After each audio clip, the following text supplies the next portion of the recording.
العالمية للصحة الجوارية ولاد فارس بولاية شلف يوما تكوينيا وتكريميا لفائدة قابلات المؤسسة لجهودهن النبيلة ودورهن المحوري في حماية صحة الأم والطفل وتعزيز جودة الخدمات الصحية على مستوى المؤسسة.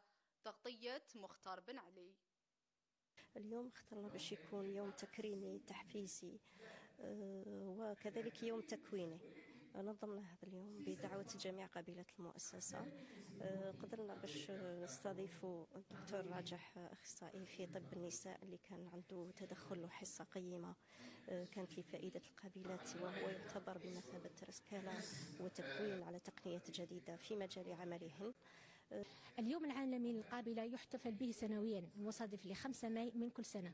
هو مناسبة لتكريم القابلات حول العالم وتسليط الضوء على دورهن الحيوي في رعاية الأمهات والأطفال حديثي الولادة. تعتبر القابلة حلقة أساسية في المنظومة الصحية، حيث تلعب دور حيوي في ضمان الصحة الإنجابية ورفع درجة الوعي.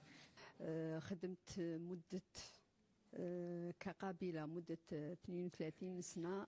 فاتت عليا كي شغل كيما ننام علاه، باسكو فاتت بالخدمة مع الزملاء الرائعين اللي شفتهم، وكامل هذه المدة كامل، هذا المسار تاعي توت ما كارير كامل اللي خدمت معاهم قابلات ولا مدراء ولا مسار مهني يفوق 34 سنة.